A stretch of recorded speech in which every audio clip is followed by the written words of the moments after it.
Hello, YouTube.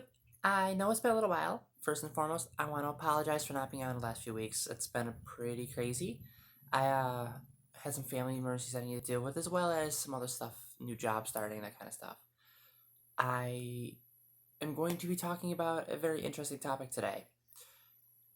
So, as many of you know, I have been doing this for a very long time, and I have heard all of the arguments, all of the different things people come up with to try to discredit us, try to put us down, try to get a reaction out of us. And honestly, a lot of them at this point, they're kind of irrelevant. They don't even affect me anymore because some of the arguments that I'm going to discuss are really nothing more than people being stuck in their echo chamber and refusing to educate themselves further. And it's the same diatribe, over and over and over again. It's the same arguments, and really, these are arguments that have been largely discredited, largely proven to be very poor arguments because they're not exact. This isn't exact science, right? And I'm going to go over some of these. I am first going to talk about the chromosome argument. I'm going to talk about the genetic versus medical. There's some confusion with what that means, and I find that people don't understand that there is a legitimate difference there. As well as, I'm going to touch on some discussion points that we can really be having. Now, they're meant to be used as a thought process so we can all learn and grow and understand this world around us, as opposed to going down the same rabbit holes, down and down and down endlessly, and finding ourselves lost in a wave of crap.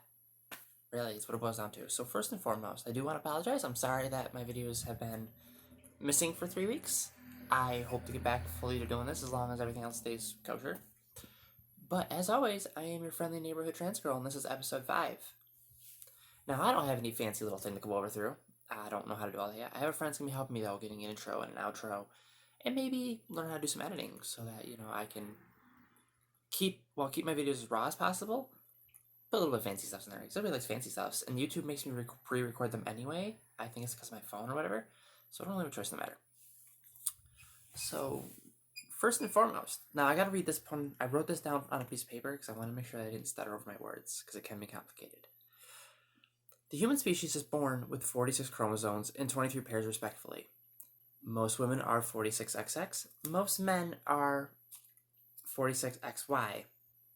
However, there are men, it's usually, I think the estimate's anywhere from 3 to 7 per thousand, as well as women, that are born as the alternative. There are plenty of men that are born with 46XX, right? Vice versa, due to mutation in the Y chromosome, there are several women that are born XY. I know, shocker. This is what we learned in 8th grade. It's because this stuff goes on past the 8th grade. We learn the very base. So when your argument is this argument, you need to educate yourself further because you're going to realize that your argument is a really poor argument. Yes, in the vast majority of the time, men and women typically are found with XY and XX. But, excuse me, there is such a large number of people on this planet, we're talking extremely large number of people on this planet, that's not the case. There are some that are XXY, some that are XXX, some that are XYY. It happens. It comes down to chromosomes, phenotypes, hormones. All this stuff affects what your sex is. Now, your sex and gender, colloquially speaking, are a little bit different. I think the medical books have been adjusted, but don't quote me on that because it's been a little while since I've actually gone down this rabbit hole. I went through a whole thing about this a long time ago. I took some classes at college about it. What I will tell you is medical and genetic transition are two different things. One is possible, one is not. Okay? Your genetics, our genetics, my genetics, I will always be male. Now, I know, up in arms, freaking out. I will always have male genetics. Now, here's the kicker. I was actually born intersexed. I had some anomalies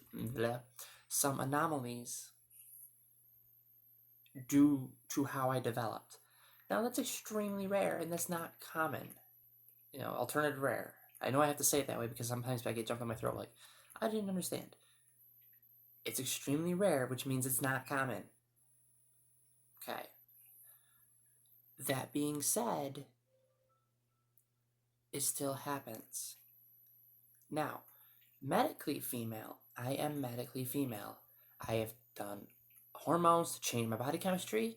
My body mass has changed. Obviously, bone structure, density, that hasn't changed. But weight has shifted. Muscle mass has decreased. I have had my entire anatomy changed. That, for all intents and purposes, for the outside world, I'm female, right? However, it's not that simple. There are some other arguments I would like to go down. First and foremost, the menstruation argument. I'm going to go down a rabbit hole here. I've used this term a couple times in this post because this entire thing has been a rabbit hole this week from everything.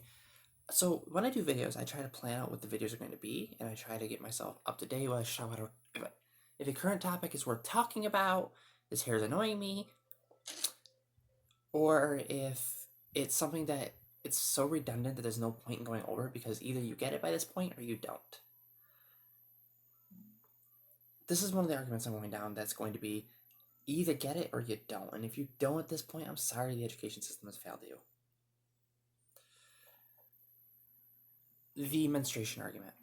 Right now, there's a whole big thing about Always, the brand, removing the Venus symbol. Always commonly known as the female symbol, the circle cross down. And the argument is, we're going to remove this, make it more inclusive for trans men who also menstruate. Trans men, I don't menstruate. You can stop being mad at me. Okay? No trans woman, transgender or transsexual, because there are a difference, not a single one of us menstruate. We don't care. And trust me, we don't care if there is or isn't a Venus symbol on packaging of a product we are never going to use. I keep them in my purse, so if somebody asks me in the bathroom if I have one, I can be like, yeah, sure, here you go. Other than that, they're useless to us. So, wrong person. And that boils down to, quite frankly, more of the lack of understanding. People are going off the cusp, and they're forgetting that trans men exist. There are lots and lots of handsome men that were born female. Lots of them. You've probably met, I don't know, 7 or 8 throughout your life if you're in your 40s, statistically speaking. Because we're not, even though we are a low percentage of the population, there's enough people on this planet to make it a large amount of people. Now, if you live in the Midwest, you live in the South, Southwest, or even up into the central of the United States, chances of you meeting more than one trans person in your life is pretty unlikely due to population density. That is another thing. There's a lot of misunderstanding coming from those areas because they don't know. They don't see us. They don't interact with us.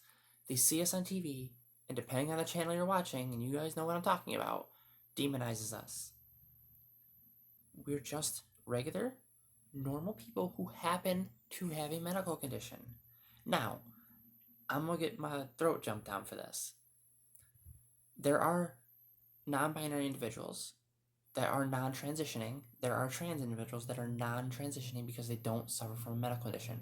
It's purely a preference.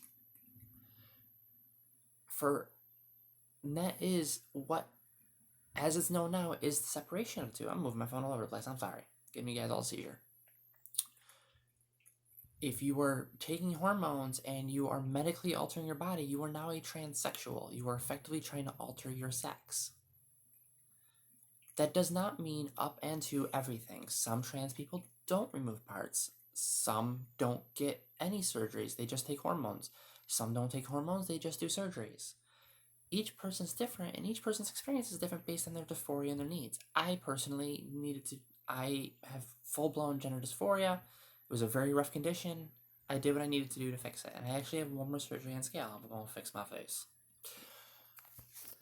It's not something that necessarily needs to be done, but it'll make me feel better.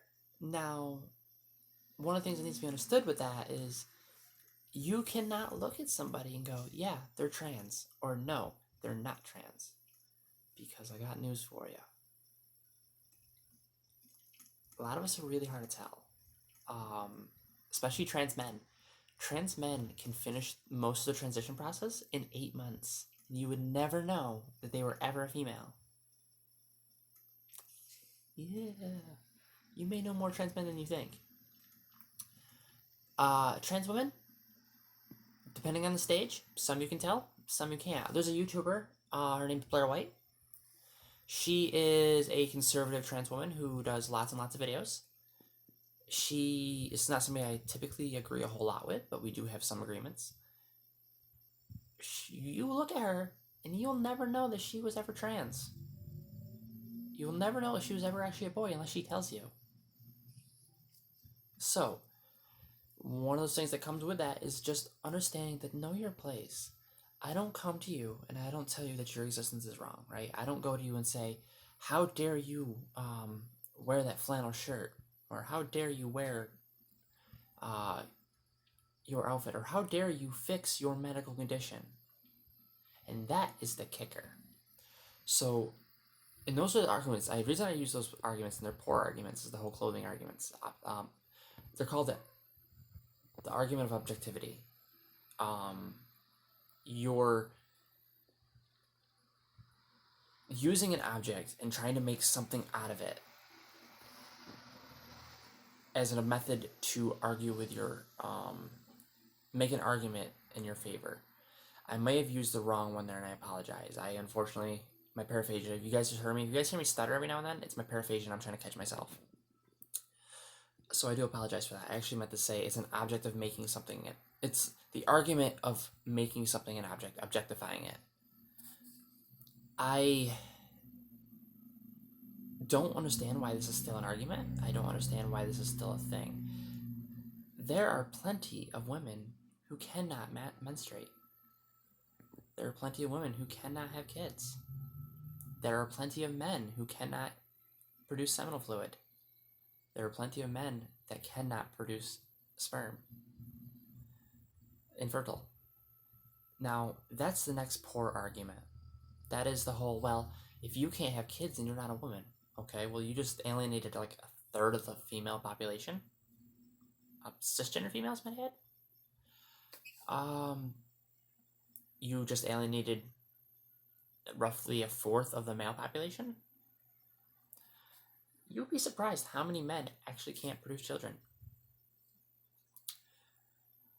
Now, the next argument is, well, strong bone structure.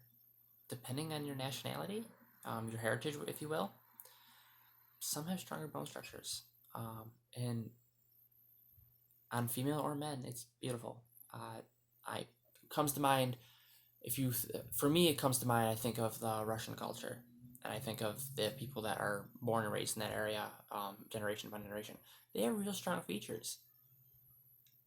The men are handsome, the women are gorgeous. You know, that's kind of the nature of it. So you really can't, there's so many, if you're trying to use a physical identifier, you're always going to be wrong. And I know this is frustrating, and I know this comes from a sense of, well, I need to make sense and I need to be right. Straightforward. If you don't understand the topic, then don't speak on it. Okay? And it's okay to admit you're wrong. There was a long period of time where I didn't see non-binary people as a reality. To me, it was just cross-dressing. And it took a little bit of understanding and a little bit of educating on myself to understand that obviously at this point it is. There is a situation where people don't identify as both genders, as either gender or sex. They fit outside of that. I keep mixing my terms, and that comes because I'm getting older and I'm mixing up terms. I should be better at this point. I'm sorry. I'm not. I'll get there, hopefully. But it's still not your place, whether you agree with it or disagree with it, to tell them with the clothes they should or shouldn't wear. That being said, if you're really getting up in arms because somebody called you a man or a woman because you identify as non-binary, really, I get being misgendered is frustrating, but you understand this is a relatively new concept, and human interaction connects on how we hear, we see, the vibes that we're getting off, those are all matters. There's people that say that I give off male vibes. I understand that if I get misgendered, I apologize. I do what I can to fit my means, but it's not my place to tell them what they have to think or what they have to feel. You don't like me, that's cool. I'm probably not going to socialize with you, but really, I do what I need to do, okay? And I tell you to do the same thing. It's really not worth getting all up in arms about. It's frustrating. Sure, we have bigger things. We have people dying. And I kind of got off topic there, so I'm gonna get back on topic. So back to the making people objects argument. We're not objects. We can't tell you to telling somebody to change their shirt or telling somebody that their belief has no place in your life is not the same thing as telling me my existence isn't a reality. Okay? When you try to tell me that my existence isn't a reality, you're trying to deny me healthcare. You're trying to deny me the ability to earn for my family. I really need to get my nails done. You're trying to tell me that I need to disappear from society so that I can live and have a good life. You are denying me a basic human right if you were trying to pass laws to make it next to impossible for me to exist. And that is the right to the pursuit of happiness and the right to autonomy. I have the right to do as I choose with my body as long as I'm not harming somebody else. I have the right to the pursuit of happiness. I am a law-abiding citizen. I have broken 0 laws. I've never been in trouble for anything. I pay my taxes, I go to work, I do my work, I go home. Now, I am fortunate because I live up in the New England area. It's a bit nicer here than, say, I don't know, Alabama, where they're trying to prevent you and where they're having a problem with sex work because they're not able to find proper jobs down there. Now, I am full support of sex workers. I am a firm believer that is your body, do as you see fit. If you want to use your body as a commodity, have at it. But because we're forcing individuals into this environment, they're not doing it safely. They don't have an environment to vet their clients. They don't have an environment to control they're in very rough situations often. And if you're going to do this kind of work, it's not a risk putting yourself in danger. Try to put yourself in a better situation, but that again, that's on you. But we're not really giving these individuals as choices. Right now, black trans women are being killed far and superior of any other group in this country. That needs to be addressed. That needs to be known. It needs to be understood. So when you're telling people, turning them into objects, you're telling them, well, I identify as a attack helicopter, you're missing the point completely. I am a trans woman. I am a transsexual. I have changed my sex from one sex to another, and I identify as female. My sex and my gender align right now, for all intents and purposes, as female. Now, arguments can be made that I will always be male, and I'm not going to disagree with you. For all intents and purposes, I'm female. However, there is a point in my genetics, in my coding, that states, because my chromosomes are unknown at the moment, but being intersex, there's a good chance that they're not entirely XY. But even if I was, that's always going to be a part of who I am. That doesn't change it, but that doesn't mean I deserve any less respect. It doesn't mean I deserve any less rights to the Constitution, to autonomy, to whatever at this point that you get. We are equals in this country. I can't speak for other countries because other countries' laws are their laws and our laws are messed up as is. It's hard enough to fight for their laws. Not that I don't feel they shouldn't be, but at the same time, we as a country spend so much time separating each other and trying to alienate each other and trying to deny each other rights that your points get lost. This brings me to my next point. Religion. And I'm going to probably upset quite a few of you. Your religion belongs in your home, not on my existence. I don't care what you believe. I don't care if there's a flying spaghetti monster. I don't care if Jesus came down from the sky and saved you 5 times over, right? Your religion is your religion. You can believe whatever you want. It's the beauty of this country.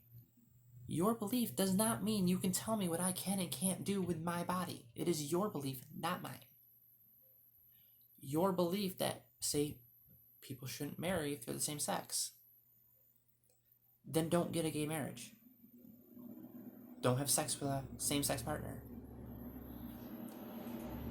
Your belief is trans people are unnatural. First, define natural. And B, there are enough of us here. Obviously, if your God exists, he wants us here. If your belief is I shouldn't be allowed to identify as a woman because God has deemed so in the Bible, I don't believe your God exists. I don't believe your book is anything more than a paperweight. Your book has no meaning to me, and nor should it. Separation of church and state. You are welcome to believe whatever you want, and I will respect and defend that right for you to believe whatever you want, whether it be Satanism, or Christianity, or paganism, or Buddhism, whatever. You have a right to believe what you want to believe, as long as it only impacts you. It's a personal experience. Your religion is not meant to be an outward experience by law. It is a personal. Our country was founded on this concept because we fled another country to avoid religious persecution. Then we proceeded to persecute another culture. But the point remains. As this country stands, we are meant to be a separation of church and state. We are meant to be separate. We are meant to exist, coexist, live our lives, and be happy. Try to remember that when you try to tell somebody, well, God says this, because most of us don't give a flying hoot what your God says, because we don't believe he exists as you see him. Even if you're also a Christian, most Christians don't agree with other Christians on their beliefs. And I'm sorry I stuttered a little bit there. Most Christians don't believe what other Abrahamic religions say. There are like, I don't even remember the number, it's a couple thousand different denominations for religion, to the point where there's a old quote, the person who said it's escaping me, but there is a denomination of Christianity for every Christian, because it's a personal experience. You can all sit down and listen to the guy at the pulpit say everything he's got to say, and there's a good chance the person next to you doesn't believe exactly what you believe. Matter of fact, I'd almost guarantee it. Because each person is different. And that goes for non-binary and trans individuals. Every one of us are different. Every one of us has different medical needs. Everyone has different processes they have to go through, different scars in their bodies, different experiences. Some have had fantastic lives, some have had rough lives, some have been good people, some have been bad people. I don't know, just like every other human being on the planet. And that brings me to my final argument tonight. My final kicker. If your argument is kids should not be allowed to seek medical assistance because you lack the understanding of what hormone blockers are, then you should exit the conversation until you know. Because right now, there is a lot going on in this country, and a lot of people going, well, I don't understand hormone blockers, and it's abusing kids, and you're chemically castrating them. You're asking for mutilation. No. Nowhere in the United States are you going to find a doctor who is going to permanently alter a child's development. Hormone blockers are nothing more than what they state. They are hormones that contradict other hormones to prevent them from causing life-altering effects. And should the individual decide that they are not trans and they don't suffer from dysphoria, and it was just a learning of themselves, they go back to puberty and they go back to being the sex they were originally going to be. They go back to aligning their gender and their sex. This is an extremely rare condition, and it requires a couple of years of diagnosis. We don't just put on a dress and we're trans. It's not that simple. I had to specify there. We don't just put on a dress and decide that we are transsexual, right? We don't just put on a bunch of clothes and go, I'm a transsexual now. It's not how that works. We have to go through extensive psychological evaluation to prove that we are mentally capable and mentally stable enough to transition. Yeah, that's the kicker. You can't transition if you are not mentally healthy enough. They will not let you transition, because they don't want it causing more harm than good if your brain is incapable of handling the transition. They're not going to let kids do this. This isn't a thing. There is a misunderstanding of a situation happening in Texas right now where everybody's like all up in arms because this kid is transitioning. No, they're discussing after he's been diagnosed, she's been diagnosed to have gender dysphoria, the possibility of putting her on blockers until about 13 or 14 and see. That way she can delay puberty and not have to commit to anything. I wish I had this option, because then some of the features that I'm not fond of, I wouldn't have.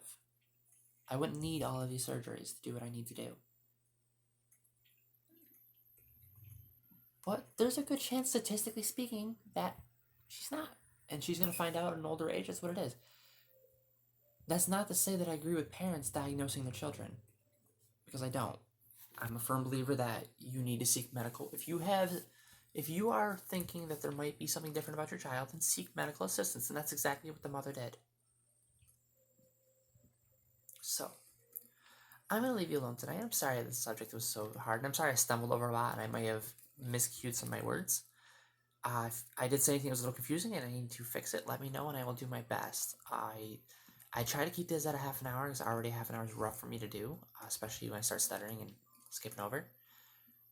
But if you have any thoughts, anything you want me to discuss further, anything you want me to clarify, if I made a mistake in what I was supposed to say, it's like somebody's making me say it. No, what I wrote down is in front of me. If I made a mistake in how I meant to say it, rather, let me know, and I will try to address it later.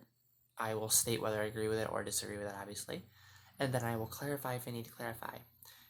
As always, I am your friendly neighborhood trans girl. I wish you all a fantastic Halloween. It's by far my favorite holiday. I do need to get ready for work, so as always, much love and peace.